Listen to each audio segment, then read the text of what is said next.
नमस्कार दोस्तों, स्वागत है आपका मेरे इस यूट्यूब चैनल पे। तो आज की इस वीडियो में हम देखने वाले हैं अनेक शब्दों के लिए एक शब्द पार्ट 3। इससे पहले हमने पार्ट 1 और पार्ट 2 कवर कर दिया है। अगर आपने वो वीडियो नहीं देखी है तो मैं ऊपर आई बटन में लिंक दे दूंगा, आप वहां जाके वो वीडियो देख पाएंगे। वीडियो शुरू करने से पहले अगर वीडियो आपको अच्छी लगेगी तो प्लीज चैनल को सब्सक्राइब कर देना और वीडियो को लाइक करना मत भूलना। चलिए वीडियो शुरू करते हैं। तो देखिए, खाद्य सामग्री जो यात्रा के समय रास्ते में उपयोग में लाई जाती है उसको हम बोलते हैं पाथेय। आधी रात के समय को बोला जाता है निशित। जिसके पास कुछ न हो उसको हम बोलते हैं अकिंचन। जिससे बुलाया न गया हो उसको हम बोलते हैं अनाहुत। मोक्ष की इच्छा रखने वाले को हम बोलते हैं मुमुक्षु। रंगमंच के पर्दे के पीछे के स्थान को हम बोलते हैं नेपथ्य। हवन में जलने वाली लकड़ी को बोला जाता है समिधा। दिशाएं जिसकी वस्त्र है उसको हम बोलते हैं दिगंबर। जिसका जन्म कन्या के गर्भ से हुआ हो उसको हम बोलते हैं कानिन। पेट की अग्नि को बोला जाता है जठराग्नि। जो स्त्री सूर्य भी न देख सके उसको हम बोलते हैं असूर्य पश्या। जो युद्ध में स्थिर रहता है उसको हम बोलते हैं युधिष्ठिर। जो हमेशा रहता है उसको हम बोलते हैं शाश्वत। जिस पुरुष की पत्नी साथ नहीं है उसको हम बोलते हैं विपत्निक। जिस पेड़ के पत्ते झड़ गए हो उसको हम बोलते हैं अपत। हाथी के पीठ पर रखे जाने वाले आसन को हौदा बोला जाता है।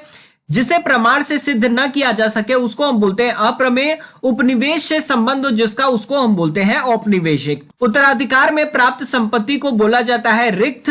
अपने उद्देश्य पूर्ण होने पर संतुष्ट होने वाले को हम बोलते हैं कृतार्थ। गुरु के समीप रहकर शिक्षा ग्रहण करने वाले को अंतेवासी बोला जाता है। अपनी इच्छा से दूसरों की सेवा करने वालों को बोलते हैं हम स्वयं सेवक। जो किए गए उपकार को मानता हो उसको हम बोलते हैं कृतज्ञ। बच्चों को सुलाने के लिए गाए जाने वाले गीत को हम बोलते हैं लोरी। जो नभ में चलता हो उसको हम बोलते हैं खेचर। व्याकरण के ज्ञाता को बोलते हैं व्याकरण। पृथ्वी से संबंध हो जिसका उसको हम बोलते हैं पार्थिव। नष्ट ना होने वाले को अनश्वर बोला जाता है। संदेश ले जाने वाले को हम बोलते हैं संदेशवाहक। व्यर्थ खर्च कर डालने वाले को हम बोलते हैं अपव्ययी। जिसकी गहराई नापी ना जा सके उसको हम बोलते हैं अथाह। जिसका शत्रु जन्मा ही ना हो उसको हम बोलते हैं अजात शत्रु।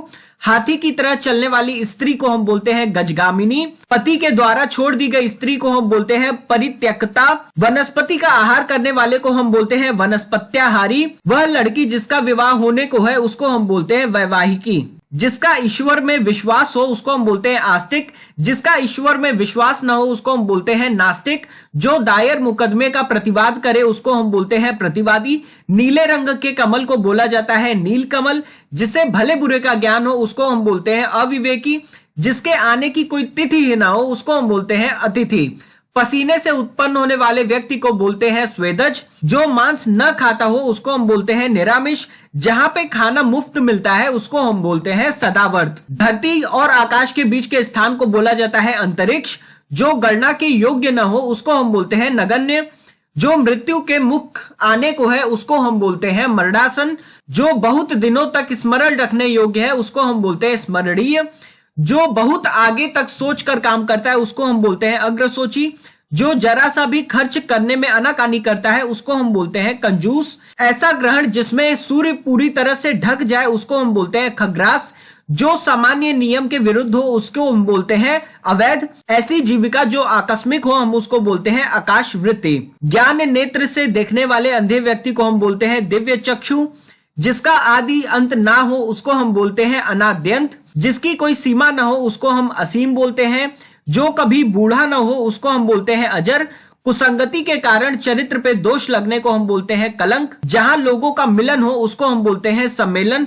जो कानून के विरुद्ध हो उसको हम बोलते हैं अवैध। जो संसार के प्रति मोह न रखता हो उसको हम बोलते हैं वितरागी। कंजूसी से धन को व्यय करने वाले को हम बोलते हैं कृपण। जंगल में लगी आग को बोला जाता है दावानल। जिसके बराबर कोई ना हो उसको हम बोलते हैं अनुपम। पृथ्वी के तीन ओर पानी वाले स्थान को हम बोलते हैं प्रायद्वीप। जिसके पास कुछ भी ना हो उसको हम बोलते हैं अकिंचन। जीने की इच्छा को हम बोलते हैं जिजीविषा। उच्च कुल में पैदा होने वाले व्यक्ति को बोला जाता है कुलीन। पूरब और उत्तर के बीच की दिशा को हम बोलते हैं ईशान। जिसने इंद्रियों को जीत लिया हो उसको हम बोलते हैं जितेंद्रिय। वीर पुत्र को जन्म देने वाली को हम बोलते हैं वीर प्रसु। तो ये थी पूरी आज की वीडियो। अगर वीडियो आपको अच्छी लगी हो तो प्लीज वीडियो को लाइक कर देना, चैनल को सब्सक्राइब करना मत भूलना। ये वीडियो देखने के लिए आप सभी का बहुत बहुत धन्यवाद।